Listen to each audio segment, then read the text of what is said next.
guys and welcome back. This is Advocate Vaibhav Chitlangia and आप सबका स्वागत है हमारे सीरीज में जहां पे we are talking about different career options in law. इस पूरे सीरीज का ये 10th वीडियो है जहां पे हम लोग डिस्कस करने वाले हैं कि एज अ लॉयर आप अपना करियर कैसे बना सकते हो in a legal process outsourcing area. ठीक है, तो सबसे पहले तो अपने ये समझते हैं कि लीगल प्रोसेस आउटसोर्सिंग होता क्या है. आप सबको ये चीज तो पता होगा कि लॉ का सर्विसेज जो होता है या लॉयर्स जो सर्विसेज प्रोवाइड करते हैं, स्पेशली कॉर्पोरेट लॉयर्स जो सर्विसेज प्रोवाइड करते हैं, वो काफी महंगे सर्विसेज होते हैं. लॉ फर्म्स वगैरह बहुत ज्यादा चार्ज करते हैं अपने क्लाइंट से. नाउ इंडिया में जब इतना ज्यादा चार्ज करते हैं लोगों से पैसे, तो इंडिया के बाहर तो और ज्यादा पैसे चार्ज किए जाते हैं. तो इसीलिए एक बहुत ही नया कंसेप्ट लाया गया जिसके थ्रू हम लोग क्या करते हैं, लॉ से रिलेटेड जितने ऐसे काम हो जहां पे बहुत ज्यादा कॉम्प्लेक्स इश्यूज ना हो, उन काम को हम लोग इंडिया में ट्रांसफर कर देते हैं. ऐसा इसलिए होता है बिकॉज इंडिया में आपको लेबर इजिली मिल जाता है, चीप लेबर मिलता है, कम पैसे में लोग काम करने के लिए रेडी हो जाते हैं. तो इंडिया में बाहर की कंपनीज क्या करती है, इंडिया के एलपीओस को अपना काम आउटसोर्स कर देती है. इंडिया में वो काम करके आपके बाहर की कंपनीज को दिया जाता है एंड बाहर की कंपनीज फिर अपने क्लाइंट्स को वो काम देती है. नाउ क्या यहाँ पे एडवाइजरी टाइप के काम मिल सकता है आपको? नहीं, ऑफ कोर्स नॉट. वैसे काम नहीं कर सकते हो आप, बट डीडी करना, ड्यू डिलिजेंस करना या डॉक्यूमेंट्स रिव्यू करना, कॉन्ट्रैक्ट्स रिव्यू करना, ऐसे टाइप के काम आपके लीगल प्रोसेस आउटसोर्सिंग में मिल सकता है आपको. सो अगर आपको इंटरेस्ट है कि आपको इंटरनेशनल क्लाइंट्स के लिए काम करना है, इंटरनेशनल लॉ एरिना में काम करना है, तो LPO can be a very good option for you.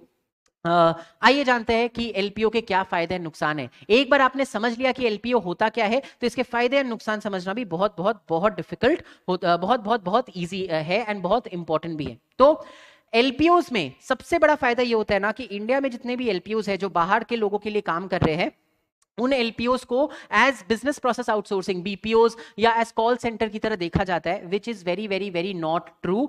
यहां पे इंडिया में जब आप लीगल प्रोसेस आउटसोर्सिंग में काम करते हो तो आपको ये चीज अपने बारे में पता होना चाहिए कि you are also doing the work of a lawyer. It's just that आप इंडियन लॉ के से रिलेटेड काम नहीं कर रहे हो, आप बाहर के लॉ के से रिलेटेड काम करते हो.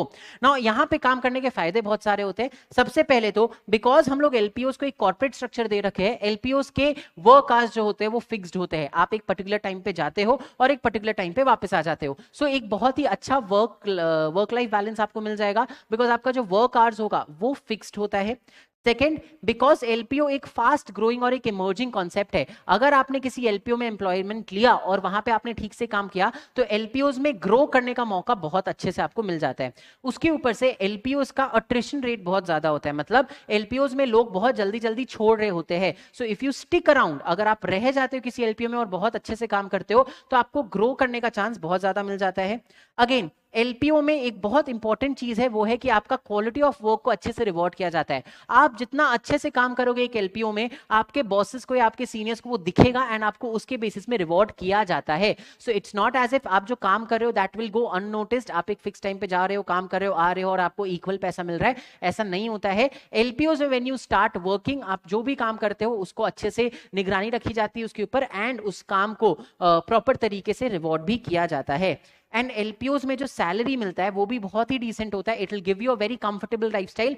ऑफ कोर्स एलपीओस की salary is not as good as law firms और litigation, but of course LPOs की सैलरी डिसेंट होती है आपको एक कंफर्टेबल लाइफ देने के लिए. इसके साथ साथ एक और बहुत मेजर फायदा है एलपीओस का, एंड वो ये है कि आज इंडिया में हर कॉलेज स्टूडेंट ना लॉ फर्म जाना चाहता है, लॉ फर्म ज्वाइन करना चाहता है अगर उसको एक कॉर्पोरेट लॉयर बनना है तो. बट क्या हर स्टूडेंट को एक कॉर्पोरेट लॉ फर्म में जॉब मिल जाता है? ऐसा नहीं है. बट एलपीओज में जॉब मिलना कंपैरेटिवली इजी होता है. सो अगर आप एक एलपीओ ज्वाइन करते हो, you go into the system, आप सिस्टम में घुस जाते हो एंड उसके बाद वहां से स्विच करना into a law firm is much much easier as compared to directly going to a law firm. तो अगर आपको आगे जाके लॉ फर्म में जाना है और आप लॉ फर्म में नहीं जा पा रहे हो for any reason whatsoever, LPO से स्टार्ट करना इज वेरी गुड ऑप्शन. आप एलपीओ में जॉब लेके अपने लाइफ को स्टेबल करके फिर अपना स्विच करने के लिए लॉ फर्म्स में अप्लाई वगैरह कर सकते हो. सो ये अगेन एक बहुत ही अच्छा बैकअप ऑप्शन भी होता है उन लोगों के लिए जिन लोगों को लॉ फर्म में जाना होता है. ठीक है, जैसा कि हम ऐसे बोलते हैं कि जितने फायदे हैं उतने नुकसान भी होते हैं, तो आइए डिस्कस करते हैं कि एलपीओस में काम करने का नुकसान क्या होता है. जैसा कि मैंने आपको अब भी जस्ट बताया कि LPOs can give you a head start in your career, वो आपको लॉ फर्म से स्विच करने में हेल्प कर सकता है. बट ये जितना इजी मैंने बोला उतना होता नहीं है. आप जब जाते हो एक एलपीओ से एक लॉ फर्म में, तो आपको एक बिना एक्सपीरियंस के पर्सन जैसे ट्रीट किया जाता है. सो अगर मान लो आपने 3 साल तक एलपीओ में काम किया and then you decide to move to a law firm, in the law firm this 3 years का experience will not be counted and you will start as a fresher in the law firm. So आप किस नजरिए से इस चीज को देखते हो वो आप पे डिपेंड करता है. अगर आप ऐसे देख रहे हो कि मुझे कुछ भी जॉब नहीं मिल रहा था और मुझे लॉ फर्म जाने के पहले ये काम करना पड़ा so that I am able to go into a law firm, then that's a positive side. But अगर आप ये देख रहे हो कि नहीं मैंने 3 साल यहां पे लगा दिया बट अब वहां पे जाके मेरे को वापस से एज अ फ्रेशर ज्वाइन करना पड़ेगा, then that's maybe a drawback, right. Second is LPO के काम कई बार मुंडेन हो जाते हैं, रेपिटेटिव हो जाते हैं, बिकॉज जैसा कि मैंने आपको बोला आपको कॉन्ट्रैक्ट्स रिव्यू करने के लिए दिया जाता है, डॉक्यूमेंट्स रिव्यू करने के लिए दिया जाता है, आपको डीडी करने के लिए दिया जाता है. नाउ आप कभी भी एक्शन के सेंटर में नहीं होंगे. इट्स नॉट एज इफ आपको एक कॉन्ट्रैक्ट ड्राफ्ट करने के लिए दिया जाएगा, आपको कॉन्ट्रैक्ट रिव्यू करने के लिए दिया जाएगा. तो टाइम एंड अगेन सेम काम करना, देखते रहना एक ही चीज को बार बार सेम तरह के काम को देखना, सेम तरह के डॉक्यूमेंट्स को देखना थोड़ा रेपिटेटिव हो जाता है एंड मे बी आप थोड़े शायद इससे बोर हो सकते हो. नेक्स्ट बहुत ही इंपॉर्टेंट ड्रॉबैक होता है कि बिकॉज आप इंटरनेशनल क्लाइंट्स रखते हो, एलपीओज में इंटरनेशनल क्लाइंट्स के साथ डील किया जाता है और इंटरनेशनल डॉक्यूमेंट्स इंटरनेशनल लॉज ही फॉलो किए जाते हैं, तो यहां पे कहीं ना कहीं आपका इंडियन लॉज के साथ टच छूट जाता है. मैंने आपको स्टार्टिंग में बताया था ना कि फॉरेन की लॉ फर्म्स एलपीओज को हायर करती है इंडिया में सो दैट वो उनके डॉक्यूमेंट्स रिव्यू कर सके.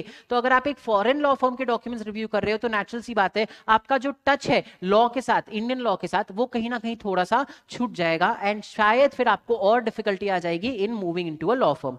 And the last is LPO में you will be as good as an employ. आप जाओगे आपको वहां पे एक अलग नाम बनाने को नहीं मिलता है. व्हेन आई से recognition I am not saying आपके काम को रिकॉग्नाइज नहीं किया जाएगा, आपके ऑफिस वाले लोग आपके काम को रिकॉग्नाइज करके अवार्ड करेंगे आपको, बट आपका नाम एक लीगल अरीना में कभी नहीं आएगा. It will not be like mister XYZ who works in this LPO is such a great lawyer. ऐसा कभी नहीं होगा बिकॉज आप जो काम कर रहे हो वो इंडिया में तो अप्लाई नहीं कर रहा ना, वो तो इंडिया के बाहर अप्लाई कर रहा है. सो आपको रिकॉग्निशन एज सच कभी नहीं मिल पाएगा.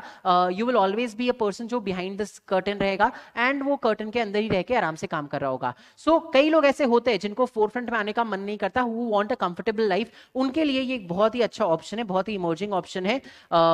and you can definitely consider this. So these are some pros and cons of working in a legal process outsourcing. अगर इन बातों को सुन के आपको ऐसा लगता है कि एलपीओ के लिए आप एकदम सही मतलब एलपीओ आपके लिए एकदम सही चॉइस है, तो आइए देखते हैं कि आप एलपीओ में जाने के लिए क्या कर सकते हो when you are in your college. सबसे पहले तो आपको ये देखना पड़ेगा कि आपको ऐसा कोई स्पेसिफिक कंट्री है क्या जिसके लॉज में आपको इंटरेस्ट है. सो फॉर एग्जाम्पल अगर मान लो मेरे को आगे जाके यूके में एलएलएम करना था, so I can always look for an LPO जहां के क्लाइंट्स यूके के लॉ फर्म्स है, सो दैट कहीं ना कहीं अपने सीवी में ये चीज दिखा पाएंगे कि मैंने काम किया इंडिया में बट मैंने यूके के क्लाइंट्स के साथ ही काम किया. सो उसके लिए आपको रिसर्च करना पड़ेगा. अगर आपका कोई स्पेसिफिक कंट्री ऑफ चॉइस है या स्पेसिफिक एरिया ऑफ चॉइस है तो वहां पे कौन से एलपीओज है जो काम करते हैं.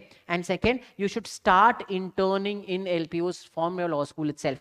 यस, एलपीओज में जॉब लगना इजी होता है, बट अगर आप श्योर हो कि हमें एलपीओ में ही जाना है तो अगर आप एक दो इंटर्नशिप कर लो तो एकदम पक्का हो जाएगा कि आपको वहां पे जॉब मिलने वाला है. So these are some things you need to keep in mind and do during your law school. अगर आप एक एलपीओ में काम करना चाहते हो, अगर आपने ये चीजें की तो आई एम वेरी श्योर कि आपको कोई अच्छे एलपीओ में जॉब डेफिनेटली लग जाएगा. There are many LPOs in India like Legasis, Spangia, Lexplosion, Mindcrest, ये सारे एलपीओज हैं and the numbers are growing. These are big companies, big LPOs and इनके नंबर रोज बढ़ ही रहे हैं. तो it's a very very very emerging field. ठीक है, अगर मेरी बातें सुन के आपको ऐसा लगा कि लीगल प्रोसेस आउटसोर्सिंग में आपको काम करना है, then you got your answer. But अगर नहीं लगा तो डोंट वरी, बिकॉज नेक्स्ट वाले में we are gonna talk about another very very very interesting option. ये हमारा 10th वीडियो था. मिलते हैं आप सबसे 11th वीडियो में अपने नए ऑप्शन के बारे में बात करने के लिए. तब तक के लिए थैंक यू एंड ऑल